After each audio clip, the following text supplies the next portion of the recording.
Sean bienvenidos a Macro Película, un canal dedicado a resumir películas. Hoy resumiré la película La Espía Roja, una película que narra la historia de una anciana que vive tranquilamente en los suburbios de una ciudad hasta que una mañana del año 2000 es detenida por agentes del MI5, acusada por proporcionar información a la Rusia comunista. La película se remonta a mayo del 2000 en Londres. La anciana Joan Elizabeth Stanley lee un periódico acerca de la muerte del Sir William Mitchell, ministro de Asuntos Exteriores. Repentinamente tocan a su puerta. Al abrir la puerta se presentan unos agentes que la acusan de 27 infracciones de la ley de secretos oficiales y la detienen. Lo siguiente que vemos es que es llevada mientras se puede escuchar un noticiero que informa de la muerte del ministro. Posteriormente proceden a interrogarla. Lo primero que la anciana dice es que no quiere un abogado y que no ha hecho nada malo. Sin embargo, el agente le dice que se le acusa de traición como resultado de la investigación sobre la muerte de William Mitchell. Entonces, la anciana se sumerge a su pasado, a 1938, a la Universidad de Cambridge. Vemos unas imágenes, una en la que aparece un cartel de movimientos estudiantiles para recoger ayuda para la Guerra Civil de España. En otra imagen, los vemos estudiando en el laboratorio con sus compañeros. Finalmente, por la noche, mientras estaba acostado y leyendo, repentinamente tocan a su ventana. Ella está asustada, como alguien llama por su ventana, pero resulta que solo era una joven estudiante rusa, Sonia. Ella observa que está borracha, que le cuenta que salió a divertirse y su habitación está en el tercer piso y no puede trepar tan alto. Ella estudia lenguas modernas, mientras que Joan dice estudiar física. La rusa le pide que le preste una bata por si la descubren. Al día siguiente asiste a la universidad, pero antes de ingresar, la rusa, que estaba con sus compañeras, le saluda desde lejos. Posteriormente vemos que está en clase de laboratorio. Luego solo vemos que ambas están charlando. Sonia le cuenta que sus padres murieron de gripe en Rusia y ella se fue a Alemania con su primo Leo, al que luego siguió hasta la universidad. Posteriormente le lleva a una sesión de cine, donde le presenta a varios de sus amigos, entre ellos William Mitchell, que es vizconde y está con Karak, de origen indio, y que es marajá, pero sobre todo a su primo Leo, al que ella no deja de observar durante la proyección. Posteriormente, la película vuelve al presente, donde le pregunta que en Cambridge se reunía con comunistas y acudía a sus sesiones de cine, pero la anciana dice que en ese entonces todos lo hicieron porque estaba de moda y que el mundo era diferente. Entonces le pregunta por su padre. Ella dice que era un director de un colegio y que se preocupaba por la gente, pero que no era socialista.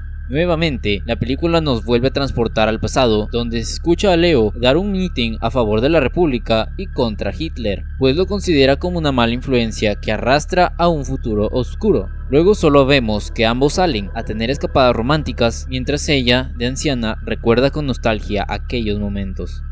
En una de esas le pregunta, si el mundo entero fuera a destruirse, ¿qué salvarías? Ella responde que quizás las pirámides o la Torre Eiffel. Él responde que no lo comprende, pero quizás sea la única oportunidad de reescribir la civilización desde cero. Al despedirse se besan, mientras ella de anciana lo recuerda con mucha nostalgia. Entonces ella se entera por su amiga que Leo se irá a Rusia por 3 meses por su tesis, sin no antes acostarse.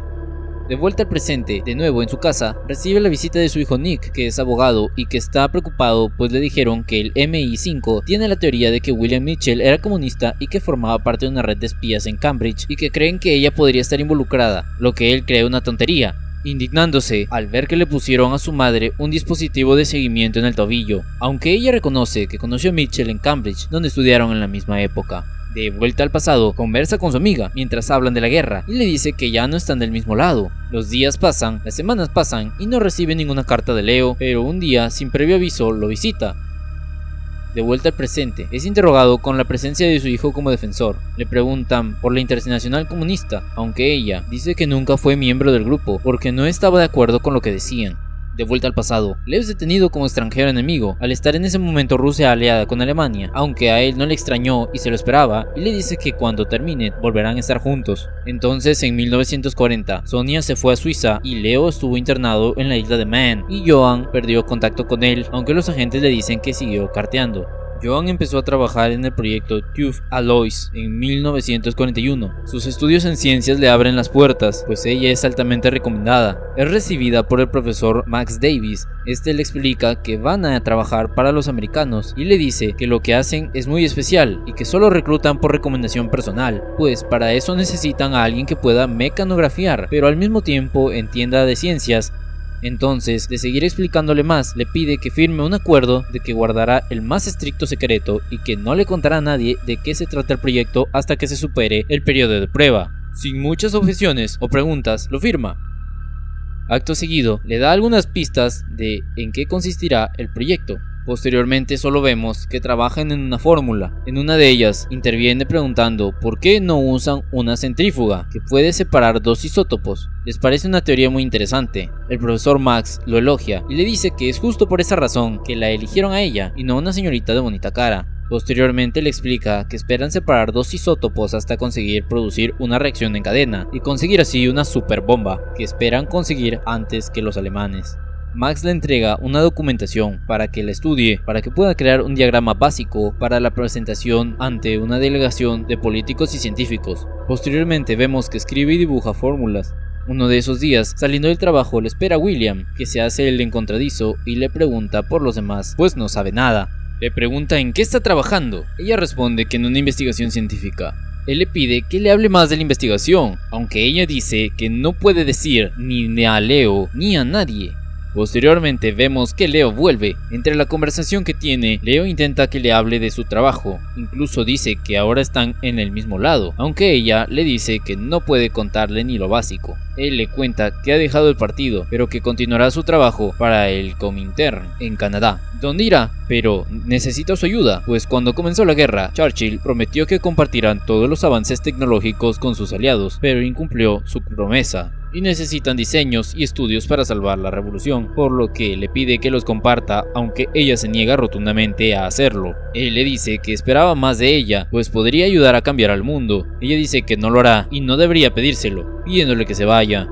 De vuelta al presente, su hijo Nick reprocha a su madre que nunca le contara de la bomba. Ella dice que no podía hacerlo por la cláusula de confidencialidad y la ley de secretos oficiales. Su hijo señala que lo desconoce, incluso dice que es como si nunca lo hubiera conocido. La madre dice incluso que su padre lo conocía y que por eso se mudaron a Australia. Entonces le pregunta a su padre si hay algo que le haya dicho que sea verdad. La madre solo responde que todo lo relacionado con él. De vuelta al pasado, el profesor Max recibe la visita en el laboratorio de políticos y científicos que le dicen que necesitan un reactor para producir plutonio. Para ello deberán colaborar con los canadienses. Plantean que la bomba será de momento solo un elemento disuasorio, aunque la necesitan para que no controlen todos los estadounidenses. Por otra parte, tras años, regresa Sonia, la amiga rusa, que le cuenta que se casó con un inglés al que conoció en Suiza gracias a William, mientras Joan le cuenta que se irá a Canadá, mientras su amiga dice que Leo estará en la universidad en Montreal. Luego solo vemos que realizan en efecto un largo viaje en barco hasta Canadá y Max no para de hablar de trabajo, hasta que finalmente le dice que Joan se casó demasiado pronto y que ya no está enamorado. Finalmente acaban besándose para luego hacer el amor. En Canadá les dicen que ya no colaborarán más con los norteamericanos, pues estos tienen un propio proyecto y no confían en nadie. Por la noche, Max le confiesa que la quiere, pero sabe que su mujer nunca se divorciará de él y por esto no quiere tener una aventura con ella, pues se merece algo mejor. Posteriormente solo vemos una secuencia de imágenes donde se les ve trabajando, pero un día los canadienses les dicen que han organizado una visita a la Universidad de Montreal y Joan trata de encontrar excusas para no acudir, aunque finalmente debe hacerlo. Cuando va al baño, Leo la sigue. Le pregunta si es un viaje de investigación. Ella dice que no puede responder nada. Leo dice que la bomba se debe de compartir, pues cree que los rusos se merecen saberlo. Incluso dice que los aliados harán algo terrible con ella. Ella le responde con una bofetada y le dice que estará harta de sus besos envenenados, pues solo aparece cuando quiere algo. Leo, ante un acto de desesperación, dice que si cambia de parecer, que llame a Sonia. Posteriormente solo vemos que el profesor Max informa que los americanos consiguieron el éxito de las pruebas de la bomba, mientras sus colegas lo celebran. Ella dice que lo usarán en Japón, aunque uno de sus colegas dice que debieron usarlo en Alemania después de ver los campos de concentración. Entonces ella insiste que el conocimiento se debe de compartir con Rusia, pero el profesor dice que no querrán que Stalin tenga un arma de esa magnitud. Ella sigue contradiciéndose. En eso, el profesor, algo incómodo, dice que pueden irse a celebrar. Posteriormente, solo vemos que escucha una noticia en el que se informa que la bomba ha sido lanzada en Japón. Luego se vuelve a informar, se volvió a lanzar en Nagasaki con al menos 74.000 muertos cada uno. Después de ello, vemos que en un documental sobre Hiroshima y la devastación de la bomba, con 11 kilómetros cuadrados calcinados, 135.000 muertos al instante o por efectos de la radiación, ignorándose cuántos morirán en el futuro como resultado de esas radiaciones. Desolada sin muchas opciones, sale para hacer una llamada desde una cabina a Sonia, a la que dice que tiene algo para ella. De vuelta al presente, los agentes le muestran un informe clasificado que apareció en los archivos rusos, que llegó a ellos a través de un agente ruso que desertó, sabiendo que Rusia obtuvo ese informe a través del agente Loto. Ella recuerda que se reunió con Sonia, su amiga rusa, embarazada, en un salón de té, y aquella le dijo que al ser mujeres no sospecharan de ellas. Entonces ella le da una microcámara, mientras ella le entrega archivos, informes, dibujos o diagramas. Su amiga dice que siempre deben de verse en lugares públicos, pues es peligroso en su casa. De esta manera ella traspasa información a los rusos, siempre en lugares públicos. Un día, Max reúne a todos sus colegas para informar que el MI5 descubrió que Peter Kirill espiaba para los rusos, por lo que pide vigilancia y precaución. Tras esto, habla con ella para decirle que existe una lista de sospechosos, entre los que podría estar su contacto con la Unión Soviética, y entre ellos está Leo Galik, al que sabe que conoció y que comprende, al ver en su reacción, que es el hombre con el que tuvo una relación y con el que ella creía que se casaría. Ella le dice que fue mucho tiempo atrás. Él le dice que no lo mencionó en su informe, pues creyó que no era necesario. En eso es avisado de que la policía llegó al lugar para inspeccionarlo. Ella corre a ocultar la cámara, y los informes consiguiendo escabullirla al ocultarlo en una caja de toallas higiénicas, aunque en la salida tira la cámara al río. Al regresar a su casa encuentra a Leo y ella le cuenta que sospechan de él. Leo le informa de que le dieron un puesto en el KGB en investigación de política soviética, aunque le dice que en realidad ha regresado a por ella y que le entregará una llave con su dirección y su número de teléfono. Ella le deja que se quede a dormir en el sofá, aunque cuando aparece en su cama a medianoche lo invita a acostarse con ella. Por la mañana le entrega una medalla que representa a San Alberto, patrón de los científicos, y para usarlo solo debe de pincharse si lo necesita, pues no deja rastro. De vuelta en el presente, Nick está molesto, esto luego de que su madre le pide que hable por ella cuando vayan a juicio, pues declarará culpable para que no tenga que mentir por ella. Nick, enfadado, pregunta por qué hizo algo así. Ella dice que actuó porque creían que era lo mejor y que en ese momento no se sabía que Stalin era un dictador asesino, algo que ignoraban tanto Sonia como Leo y ella. Nick le dice que no sabe si podrán hablar con ella. En ese momento, ella cae al suelo desmayada. En el pasado, en el cine, con Leo, le confiesa que estaba pensando en volver a Rusia y le pide que se vaya con él, que piense en todo lo que pueden ofrecerles allí, aunque ella dice que allí solo ve represión. Entonces él le pregunta por qué los ayuda entonces. Ella responde que para hacer un mundo más justo e igualitario. Acaban discutiendo y separándose, aunque luego vuelve a llamarlo, arrepentida, aunque no es respondida. Tras esto, decide ir a su piso para hablar con él. Utiliza la llave que le había dado, encontrándose con él ahorcado aparentemente tras suicidarse.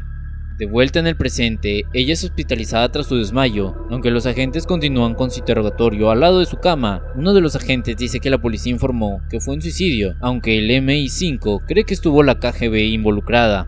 En el pasado, William Mitchell volvió a verla para decirle que debe de seguir, pues su proyecto es más importante que una persona. Le cuenta que Sonia creía que Leo había cambiado y cuestionaba a Stalin y al sistema, algo que ella niega, pues sabe que quería regresar a Rusia y llora al recordar que lo último que le dijo es que ya no le amaba. William le dice que todos creían que ella colaboraba por Leo, pero él sabe que no es así. Ella dice que no puede volver a informar, pues ya no son aliados, aunque William le dice que no debe de temer, pues gracias a su pueblo la puede ayudar. Ella solo se marcha. Decide llamar a su amiga rusa, aunque la telefónica le dice que ese número ya no existe, por lo que decide ir hasta el pueblo en donde vive.